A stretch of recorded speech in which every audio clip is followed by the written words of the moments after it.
In looking at this weekend's box office, I have to say I'm kind of worried. In fact, I'm really, really worried. You see, there haven't been a lot of successful films this year, and there probably aren't going to be any for a while. And we've got Brave New World tapering down. We've got this new film out in theaters called Mickey 17, and it just looks terrible.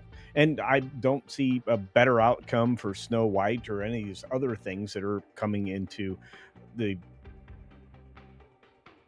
exhibitors' palaces out there that we should be out enjoying.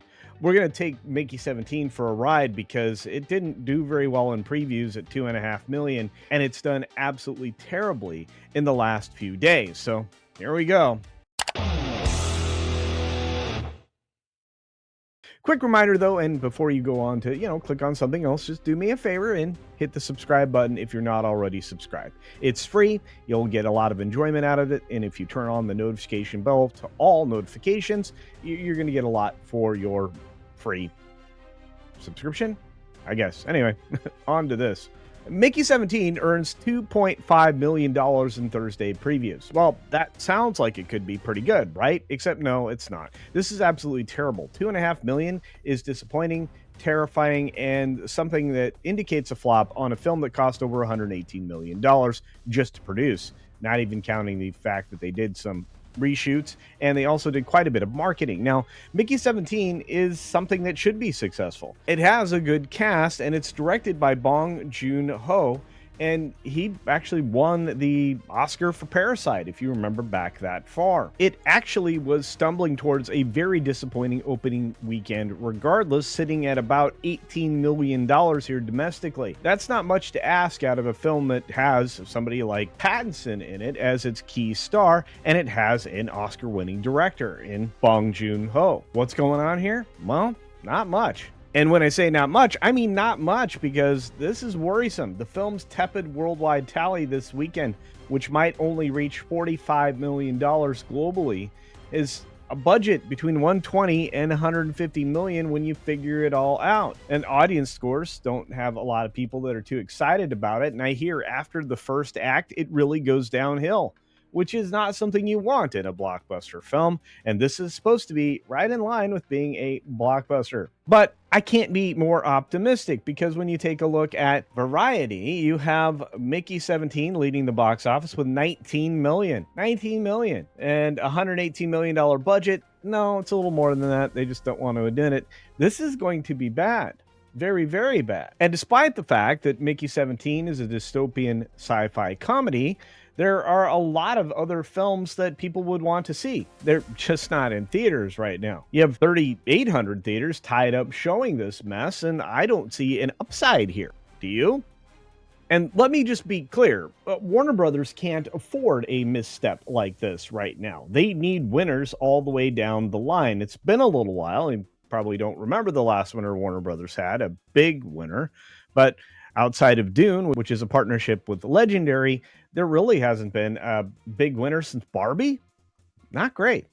As a matter of fact, rumors persist that Zaslav is pissed. Not going to get really deep into this story, but it seems like Pam Abdi and the other fellow over there that are in charge of theatrical are still being scolded for the collapse of Joker 2. A lot of money to spend for abject failure. Regardless, it looks like the critics think it's okay.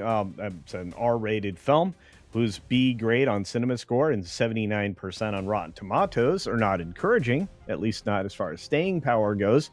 This means that, as Variety put it very clearly, this thing's going to struggle.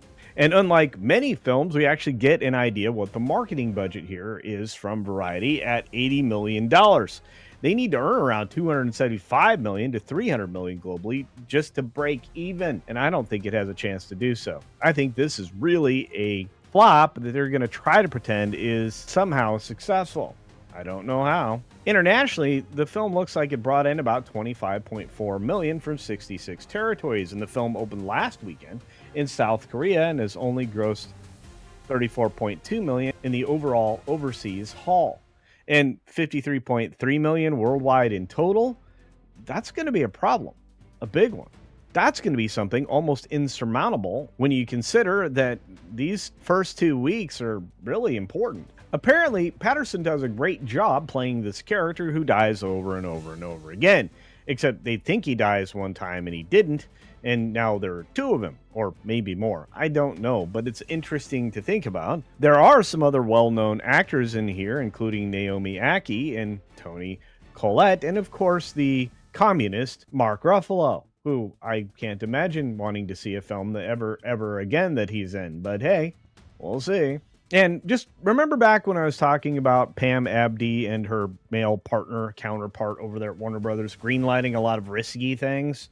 Well, this is a problem for Warner Brothers right now. This is the riskiest slate they've had in years and puts a greater emphasis on expensive, director-driven originals that, well, aren't tested franchises, which means we really want them to succeed as an audience and they want them to succeed as a film creator.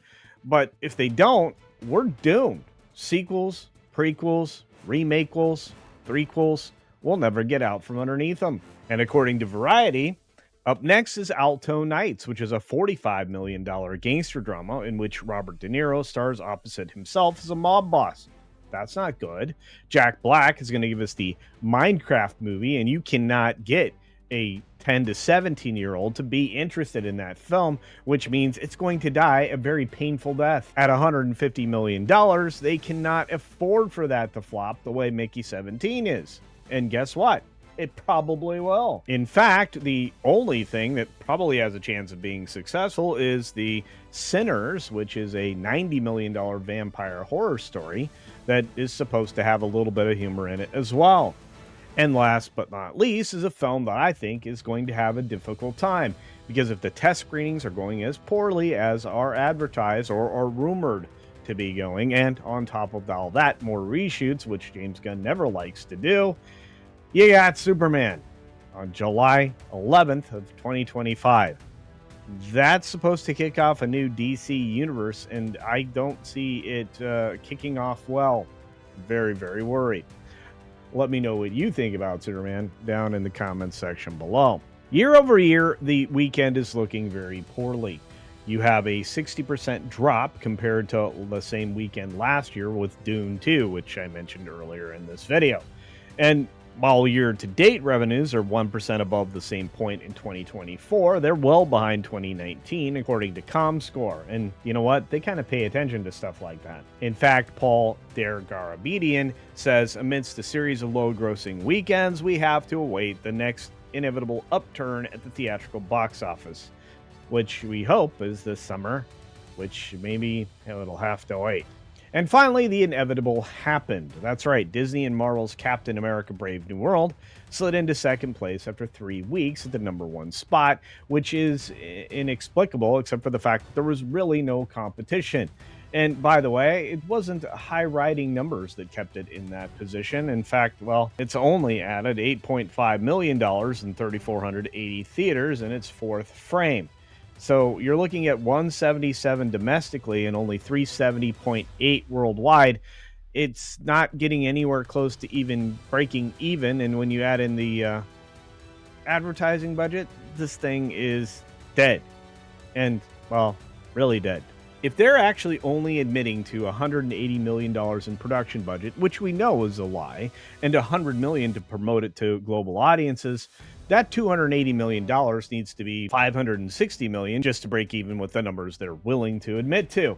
It's a flop, a $200 million one, and at the end of the road, there's going to be a lot of people apologizing for this film, and none of them will be me. Marvel's kind of in its doomsday era, and I have to tell you, I don't think it's going to escape alive. Thunderbolts is going to be a probable flop with its May 2nd run date, although I've been hearing some positive things, so maybe it doesn't flop hard, or maybe it actually does okay, but it's going to be very disappointing for the Marvel executives there, who are looking for $1 billion, and this film isn't going to come anywhere close. Just after that, you have a terrible idea in Fantastic Four First Steps, which will arrive on July 25th. That's not going to fly for people who are waiting for the next big film, and they are going to be terribly disappointed with the direction that they went with these characters and with the storyline. From third place to 10th, it doesn't even matter anymore because there's not really any money in it.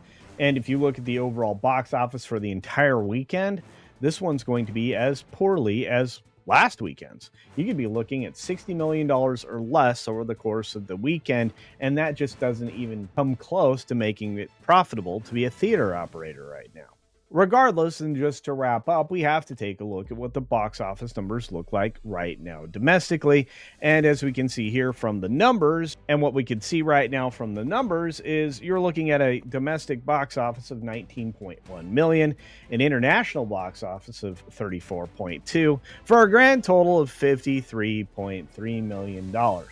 And since this is the biggest weekend and this film is likely to fall off next weekend, I think this is definitely a flop. And I do feel bad for Warner Brothers, but again, I feel worse for us because we may never get out of the pit of remakes and sequels and threequels and reboot-quels and whatever else you want to call them. There will be no originality for us anymore. Anyway, that's the assessment of this weekend's box office. If you disagree with any of my thoughts or have some others of your own, you can certainly use the comment section down below. In fact, I would prefer that you do, even if you just say hi or thank you. On that note, be sure to take care of yourself, take care of others, and until next time, see ya for real.